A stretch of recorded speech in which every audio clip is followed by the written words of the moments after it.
دیکھیں میں اگر ایز اے ترجمان بولوں گا تو آپ کو لگے گا کہ جی تعریف کر رہے ہیں.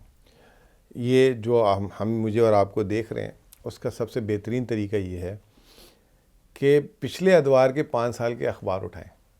آپ اکثر دیکھتے ہوں گے کہ اپیل انڈسٹری بند ہو رہی ہے، خدا کے واسطے بچا لیں. ابھی دیکھیں روپے کی قدر میں بھی اتنا کچھ ہوا، سب کچھ ہوا. پچھلے مجھے 1.5 سال سے کرونا سے آپ کوئی اپیل تو دکھائیں اخبار میں. اس کا مطلب یہ ہے کہ کاروبار خوش ہے، ورنہ تو ہر وقت کاروبار کا رونا پیٹنا آپ کو پتہ ہے، یہ ہمارے ملک کے کاروباری بھی جو ہے چھوڑتے نہیں ہیں. دوسری چیز یہ کہ آپ نے برآمدات کی بات کی. برآمدات 2 حصوں میں ہوتی ہیں. ایک آپ کی جو فزیکل گڈس ہوتی ہیں یعنی کہ کپڑا، سبزی، یہ وہ، اور ایک سروسز ہوتی ہیں. آپ کی اس سال 30 ارب ڈالر کے رن ریٹ سے آپ ایکسپورٹس میں چل رہے ہیں. مسلم لیگ نون جب آئی تھی 2013 میں تو 25 ارب ڈالر ایکسپورٹس تھی، انہوں نے کم کر کے 20 کر دی، پھر آخر میں 24 چھوڑ کے گئے.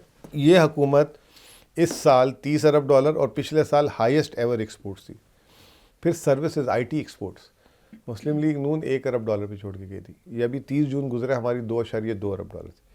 یہ مزید بڑھ کے اس سال 3.5 ارب ڈالر پہ جا رہی ہے. پاکستان کی برآمدات جو ہیں جسے کہتے ہیں کہ اپنے ریکارڈ توڑے گی اس سال، اپنے ہی پی ٹی آئی نے جو بنایا. اور دوسری چیز یہ کہ نہ صرف برآمدات، ترسیلات کو بھی میں برآمدات کا حصہ مانتا ہوں، کیونکہ اگر جو پاکستانی یہاں سے باہر گیا ہے تو ہم نے اس کو برآمد کیا، مطلب باہر بھیجا تو وہ وہاں سے کما کے ہمیں بیچتا ہے. اس سال ہم 32 ارب ڈالر پہ جا رہے ہیں. مسلم لیگ نون جب گئی تھی تو 19 ارب ڈالر تھا.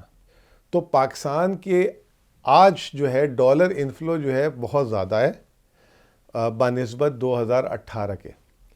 اس کی وجہ سے ہمارے جو ذخائر ہیں وہ آج تاریخ کے بلند ترین جسے کہتے ہیں اس پہ کھڑے میں. ابھی سعودی پیسے الگ آنے ہیں. تو یہ تمام چیزیں جو ہیں یہ کانفیڈنس دیتی ہے معیشت میں لوگوں کو. اس لیے آپ نہیں دیکھ رہی کہیں اخباروں میں اپیلیں، سماعت، یہ وہ، ایسی کوئی چیز نہیں ہے.